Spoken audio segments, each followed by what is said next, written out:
About 46% of adults in a committed relationship admitted to having an affair. How can we maintain intimacy and affair-proof marriage? We'll discuss this and more today on Real Family Talk. Join us.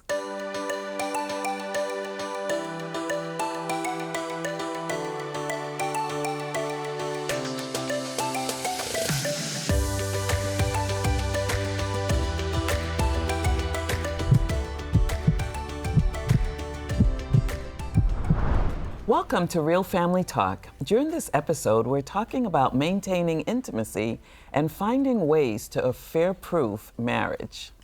According to marriage.com, in 2023, about 46% of adults in a committed relationship admitting to having an affair.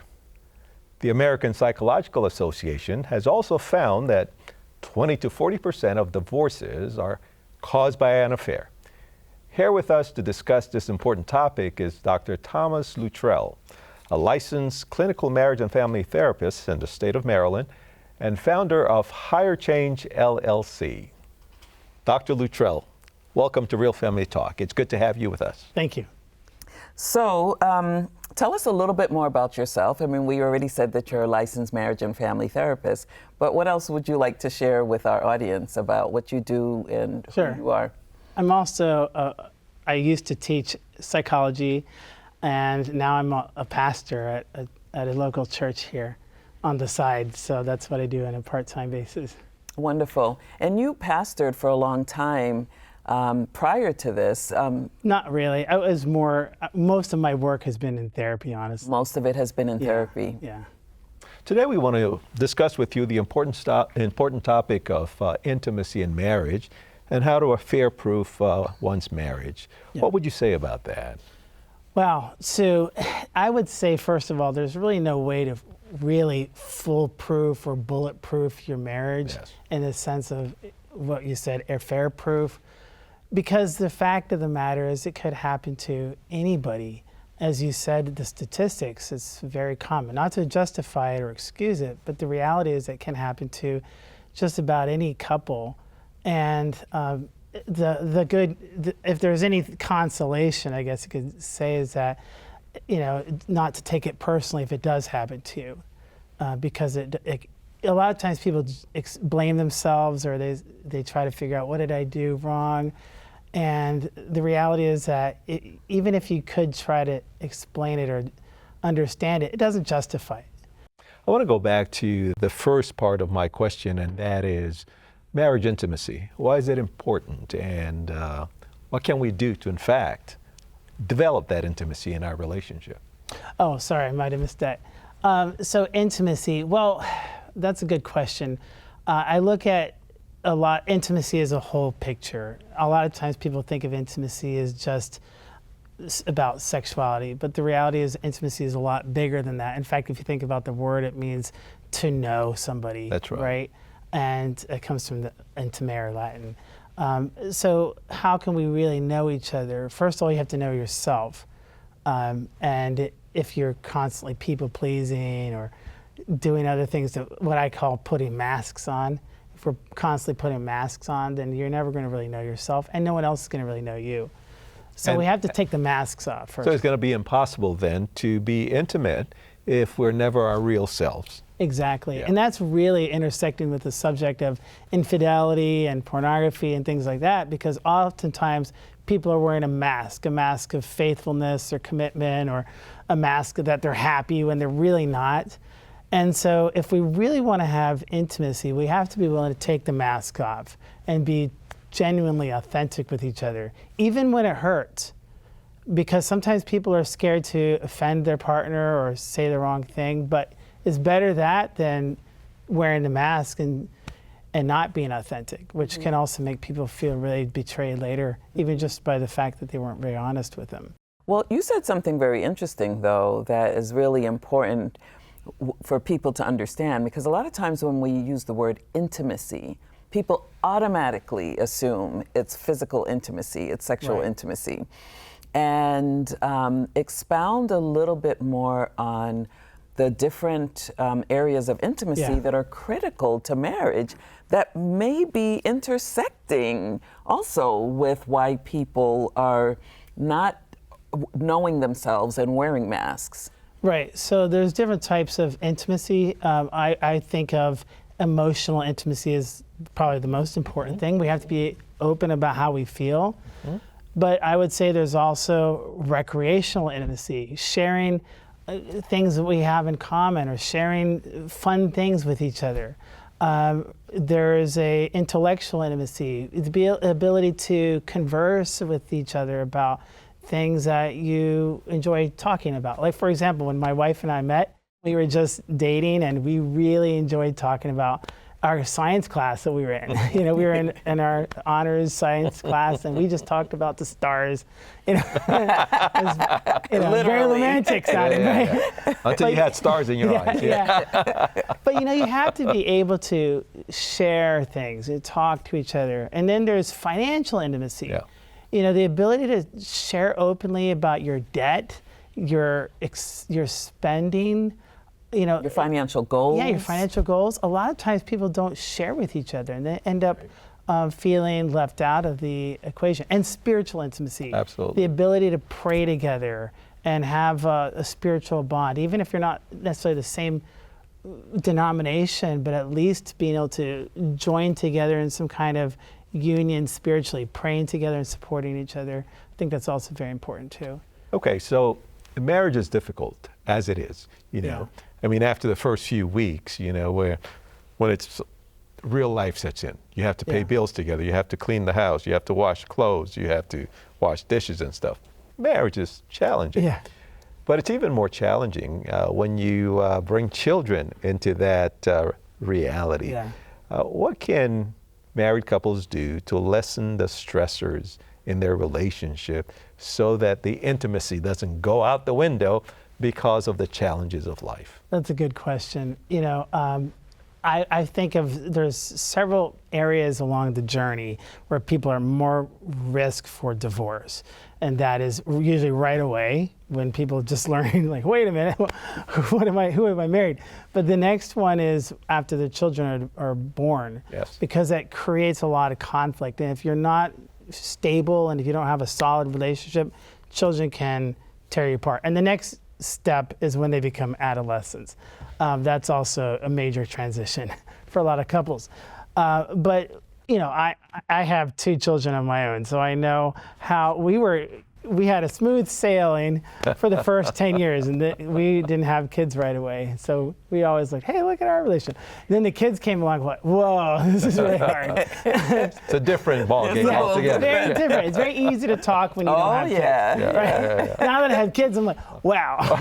So it's just, it takes a lot of time. Yes. And you can't go out like you used to on date nights as easily unless you have a babysitter. You can't, you know, you have kids that can walk into your room at any time, so it's hard to have alone time. So I think scheduling time becomes even more vital. Making sure, like for us, we get our kids to sleep on time, so that way we have adult time after the kids go to sleep. Excellent. You know, and then also making sure you schedule some time throughout the week, get a babysitter if you need to. Excellent. You know, hold that thought. It's time for us to take a short break. When we return, we'll talk more with Dr. Luttrell about intimacy in marriage and affair-proofing our marriage. Stay with us.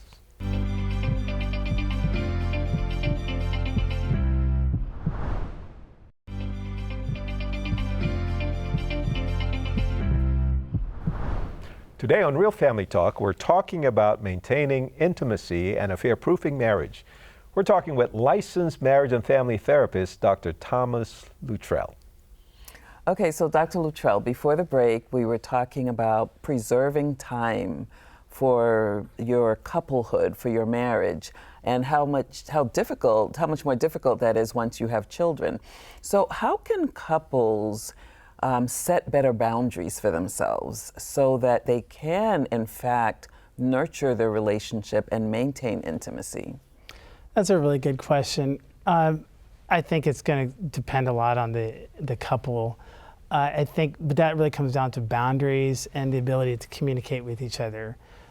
You know, everybody's going to set their boundaries a little differently. For me, I like to, like for my wife and I like to talk about a sacred time. Mm-hmm. Like, you know, this is our time and let's not let anything else interfere with that. But I think the key is you have to be able to communicate with each other. You'd be surprised how many times people don't really they just don't talk about this stuff. They Not at just all. assume it's going to happen. Right. And you have to be able to negotiate, advocate for yourself, and say, hey, we need some time. Otherwise people just expect it to happen, and it doesn't. You know, but when couples speak about boundaries, it's usually not a good thing. What I mean by that, it's a very difficult thing because they each are thinking about boundaries in different ways. Yeah. One is saying, this is my boundary. It's almost like, and don't pass it, don't cross it. And then the other one has a different boundary. Yeah. And so it looks kind of confusing sometimes. What's the best way that couples can approach this conversation about boundaries so that it doesn't go out of bounds, if you will? Well, and so they're aligned. Yes. Yes. Because I often say it's setting healthy boundaries. Yeah. Because Right. sometimes we have unhealthy boundaries as well. Well, and boundaries are very important, not just for maintaining intimacy, but also, since we talked about affairs and things like that, you need to have some kind of boundaries to protect yourself. Right. And but every couple is going to see the boundaries differently. Everybody's going to see those boundaries differently. If I try to set a boundary for every couple out there, there's going to be somebody who disagrees with me. But I think the key is I try to think of it this way. Two heads are better than one. There's some wisdom in two people coming together and negotiating and trying to find a reasonable compromise for what works for them. If one person says it's their way, that's a problem. Both partners need to have a say in how the boundaries are set. So what I'm hearing you say is that some kind of negotiation where Yeah. I'm speaking and you're listening and I'm listening and you're speaking until we have an agreement of the minds. Right, exactly. Yeah, so that instead of being on different planets, we actually live in the same home and we're trying to have a cohesive relationship that is mutually satisfying. Yeah. Yeah. And unfortunately, in many couples where I've seen problems, like one person's doing something bad, they don't want boundaries. Yeah. Right. Because boundaries holds them accountable. Right. So Right. we have to be open to boundaries as a healthy part of a relationship. Right, and so I do want to circle back because you mentioned how important it is to set boundaries to affair-proof, and you don't really like that word. Let's say protect. Yes. Yeah. Your marriage. What are some of those boundaries that couples can agree on together? Because too often we hear, "Well, I'm grown, and my marriage shouldn't restrict me," but you're married. So we will say to people, you can't be single and married. If At you're the same single, time. you can do you. Yeah. You can do whatever you want. Right. But if you're married, there does need to be Exactly. a compromise of autonomy for yourself and within the couple relationship. And just to clarify, lest someone misunderstand what you say, that you said that if you're single, you can do whatever you want. Well, if you're a person of faith, you have boundaries, and That's those true. boundaries are the Yes, Word of I God. mean, like so you I want to can- make sure that no one yes, misunderstands what we're yes. saying. To be sure, Yeah. yes. Right. Well, basically, there's a constant balance between independence and autonomy versus this cohesiveness and Interdependence, commitment. yeah. And every couple needs to walk that balance. And you might find that each couple is going to do that a little differently. But you need to remember that it's true. You're not just an independent person, you're also in a committed relationship. In our society today, where commitment's not as popular anymore, people prioritize independence. But they forget that, like you said, you're in a relationship now. And so, for example, there needs to be transparency to some extent. There needs to be accountability. And some people don't think they need to be accountable to anybody. Well, you're in a relationship now. It's expected that you should be accountable to your partner. Yeah. Yes. What that looks like may differ, but you should expect to be somewhat transparent and accountable. Yeah. Some people, they share openly their passwords. They have, they share with each other wherever they're at. Other people might think, well, I'm not going to do that. That's too controlling, right? Well, you got to figure out where you land, but there has to be some level of openness and transparency and accountability. I want to remind our viewing audience that we're talking about developing intimacy in marriage relationship. And to be intimate means to know, as you said. Right. to know about this, about our emotions, to know about our finances, to know about our spirituality, to know about different things. If you really want intimacy, you're going to have to be transparent, Exactly. or you're not ever going to be intimate enough to be cohesive as a couple. Right. So can you just say a little bit more about that, and what's the value of sharing and being open about stuff and allowing your mate in? If you never allow your mate in, you're never going to achieve the intimacy that will bond your marriage where God intends us to be. You know, I talked about this when I was teaching psychology. As you know, love has three components: passion, yes. intimacy, and commitment, according to Robert Sternberg. That's right. And I always ask my students, if you had to pick one, which would be the most important? Passion, intimacy, and commitment. Which one do you think they always pick? Almost consistently. Passion. Do you think so, right? We oftentimes think young people are all about passion. They say commitment. But they say commitment overwhelmingly. Right. There's a myth that people don't want commitment. The reality is people still do. They want commitment. And why? Because commitment creates a safety for which intimacy can flourish and develop. It's hard to be intimate with somebody where you don't feel safe. Yeah. And that intimacy is very important because it helps people to feel like they have a companion in life, that they feel known and loved for who they are. Yeah, hold that thought, because I do want us to come back to that. We'll talk more with Dr. Thomas Luttrell when we return after a short break. He's going to give us more on what we've been talking about and expert advice on affair-proofing or protecting your marriage. Stay with us.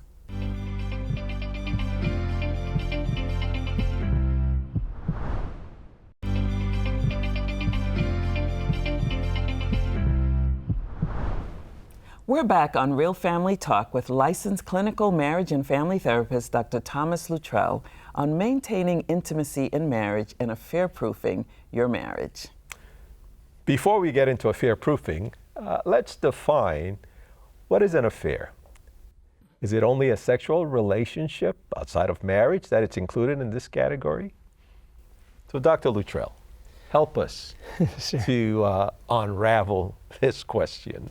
I don't know if I have the official answer, but I would say that anytime you are betraying the loyalty of your partner, that's an affair. It doesn't sexual have to, or not. Yeah, sexual or not. It doesn't have to be sexual. It could be talking about your partner to somebody else without their knowledge. Anytime you are keeping a secret from your partner, that should be a red flag. If you are developing emotional intimacy with somebody and you don't want to tell your partner about that, there's a problem there. So spending time on the phone with someone or having a Facebook interaction or a the DM, what is it? The direct message. With someone else, and it's going on. I mean, if it's ongoing, I mean, if yeah. someone just texted you and you just said response back, that's not an affair. But a sustained relationship. Exactly, sustained relationship. That you're hiding, that you're keeping from your mate. And before the break, you started talking a little bit about the lack of being known. How does that contribute perhaps sometimes, not to justify things, but how does that contribute, or does it contribute to people having affairs? Well, honestly, I would say that sometimes affairs happen just because someone was tempted and it was an otherwise good relationship. It can happen to anybody. But I do think that the level of intimacy certainly can contribute to that. And I think of intimacy in the holistic sense. If you're starting, you mean the lack of level? Yeah, of, the lack of intimacy can. Yes. And remember, I go back to the mask thing. When you think about an affair, you're really not being authentic with each other. And authenticity is important for intimacy. So they kind of go together. If you really want to have an intimate relationship, you're going to have authenticity. As soon as you stop developing that intimacy, then you leave room for inauthenticity, that mask to come back. But don't you think that some people think that they're going to get that with someone else? Yeah. Because sometimes it does appear that this other person is so much kinder and nicer and interesting, more interesting than your spouse. We can speak freely. But you don't have bills between you. The reality is that if they could be part of an affair with you, they could probably be in a part of an affair with somebody else. That's correct. You know? Yeah. So Can you share some common factors that lead to affairs? okay, so I do know for a fact that Or warning signs, I would say. okay. Honestly, I'm a little jaded because as a therapist, I've seen hear it so all, much. and sometimes I hear people say it was just they were blindsided, and oftentimes they don't see the warning signs. But I can say that first of all, you are more prone to affairs when you're around people of the opposite sex or people who romantically attracted you on a regular basis, and those are oftentimes in the workplace and at school, especially when your partner is not around. When you're traveling away from home. Traveling away, exactly, things like that, where you're more prone to that temptation. But the other thing you can do is, you were asking me about what are some factors? Is that Or you're- what are some signs? Oh, signs, yeah. Yes. Would that So- tell you that perhaps an affair So is happening? yeah, so when you can pick up on subtle cues when people are withholding things or they're not being fully transparent, or there's a white lie there, like where they don't fully tell you something. Whenever there's avoidance in general, not just affairs, but also things like pornography, drug addiction, there could be all kinds of things that are being kept from each other, and oftentimes those are kept secret because of the avoidance strategies that people use. I don't call them lies because people don't think they're lying, but when they're avoiding telling the truth, that's a problem. You know. Yeah. So what can couples do? What would you recommend to couples that they can do to preserve the intimacy in their relationship? And you mentioned a few things earlier, but more intentional, so that they are paying attention, Right. if you will, to what's happening in the relationship. So it doesn't go so far Right. that it, 1 minute you're talking about, crumbs on the table and the next minute someone's leaving. Right. Well, we really need to make sure we're spending time with each other, investing in each other. That is really the best thing you can do. Developing intimacy in the whole sense, making sure you're spending recreational time together, investing in your sexual life, all those things are important. Those are going to help at least facilitating a closer relationship.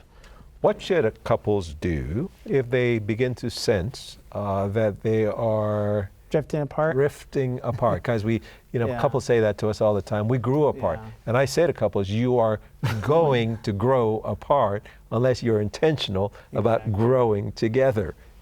Right, as you were talking about with the kids earlier, I mean, kids can pull people apart. Work can pull people apart. We have to make sure we are investing time with each other. I don't know if that's getting at what you're looking for. It is. No, absolutely. It is. And it So sounds- like a regular date. Yeah, it Yeah. sounds Regular so date night, Exactly. It sounds so simple, and sometimes we say this to people and say, like, give us something more. Right. Like there's nothing more. Just an example, I was talking to somebody who was saying that they don't sleep in the same room together anymore. And I'm like, well, I understand because their schedules are busy and things like that, but then they feel like they're drifting apart. And so I said, why not just slip into the room a little more, things like that where you can show that you are interested in each other. Yes. At least take some effort because your partner will notice the efforts. I often say, and I believe that you're either growing together or you're drifting away. I agree. And how do you avoid drifting away? By being intentional about growing together in every aspect of your life. Whether it's spiritual, whether it's emotional, whether it's sexual. If you're going to grow together and remain in love and be intimate, intimacy is about knowing each other. Yeah. How are you going to know each other if you're not intentionally talking together and making, Exactly. doing things? What made your dating so interesting and so exciting? For me? Oh, that's it. Yeah, Well, you for know, anyone. They were talking about stars, remember? we were talking about stars. You know, we went. I had a dog back then, and Yeah. we would take my dog for a walk around the neighborhood, and we were just friends for a year. I wasn't really looking Perfect. for a relationship, Yeah. Yeah, yeah. but through that intimacy, companionship, the other things, the passion and the commitment developed. Thank you, Dr. Luttrell, for sharing this very important information. We hope that God will continue to bless you as you minister to couples and help them in maintaining strong and healthier marriages. Thank you. Absolutely. Marriage was established by God at creation to be a beautiful connection between husband and wife. In Genesis 2:24 and 25, the Bible tells us that is why a man leaves his father and mother and is united to his wife, and they become one flesh. The man and his wife were both naked, and they felt no shame. May God bless you as you strive to maintain a healthy marriage with Jesus at the center. Thank you for watching Real Family Talk.